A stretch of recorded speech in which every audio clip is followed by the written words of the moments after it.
اعوذ باللہ من الشیطان الرجیم، بسم اللہ الرحمن الرحیم۔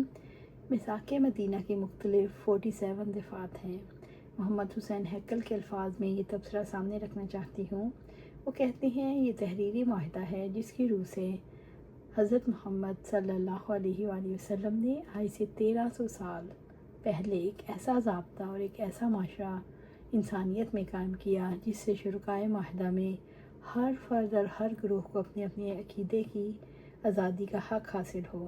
یہ اس معاہدے کی پہلی بات ہے، اور دوسری اہم بات ہے انسانی زندگی کی حرمت قائم ہو، احترام آدمیت، اور تیسری چیز تھی اموال کے تحفظ کی ضمانت۔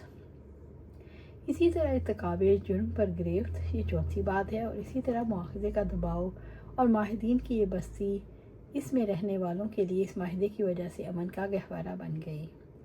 حیات محمد صلی اللہ علیہ وآلہ وسلم۔ دیکھیے کہ دو چیزوں کو خصوصی ارتقاء ملا، دو چیزوں کی ڈیولپمنٹ ہوئی، ایک سیاست کی اور دوسری مذہب کی۔ مذہب اور سیاست کے ارتقاء آپ صلی اللہ علیہ وآلہ وسلم نے بنیاد ڈالی۔ پھر ہم دیکھتے ہیں دنیا کے فتنہ و فساد کے مقابلے میں یہ کتنا اہم اقدام تھا جو اللہ تعالیٰ کے رسول صلی اللہ علیہ وآلہ وسلم نے لیا۔ آپ صلی اللہ علیہ وآلہ وسلم نے جس طرح غیر مسلموں کے ساتھ معاہدہ کیا، اب ایک شہری تنظیم وجود میں آ گئی جس کا ایک دستور بھی ہے، جس کا ایک سربراہ بھی ہے۔ اب اس تنظیم میں ہم دیکھتے ہیں کہ مدینہ کی ریاست کے کچھ اندر کے معاملات ہیں اور کچھ بیرونی خطرات ہیں جن سے تحفظ مطلوب ہے۔ رسول اللہ صلی اللہ علیہ وآلہ وسلم نے اندرونی معاملات کے لیے کیا اقدامات کیے؟ رسول اللہ صلی اللہ علیہ وآلہ وسلم کی اسلامی حکومت کو ہم دیکھتے ہیں۔ یہیں سے اخوت کے معاہدے کے بعد اور میثاق مدینہ کے بعد آپ صلی اللہ علیہ وآلہ وسلم کی اسلامی حکومت نے ایک نیا رخ اختیار کیا۔ یہ آپ صلی اللہ علیہ وآلہ وسلم کی فراست، آپ صلی اللہ علیہ وآلہ وسلم کے تدبر اور انضباط کا بہت ہی خوبصورت نمونہ ہے۔ آپ صلی اللہ علیہ وآلہ وسلم نے ایک مرکز قائم کیا۔ اب آپ صلی اللہ علیہ وآلہ وسلم کی سابقہ کوششوں کے مقابلے میں کوششیں سلطنت کا انتظام کرنے والے کی تھیں۔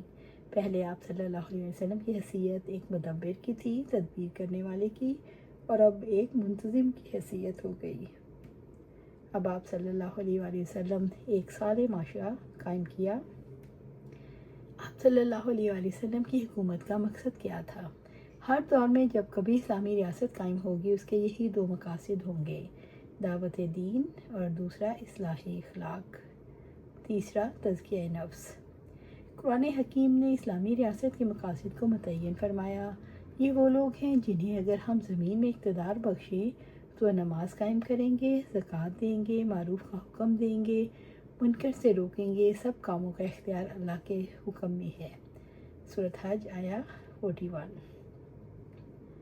یہ آیت آپ صلی اللہ علیہ وآلہ وسلم کی حکومت کے طریقہ کار کو متعین کرتی ہے۔ یہ حکومت کس میتھڈالوجی کے تحت کام کرے گی؟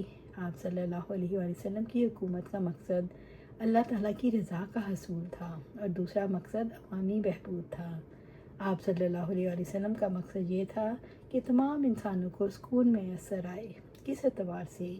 جان، مال، عزت کا تحفظ ملے، اور آپ صلی اللہ علیہ وآلہ وسلم نے قبائلی عصبیت اور نسلی شعور کی جگہ پر دینی وحدت قائم کی۔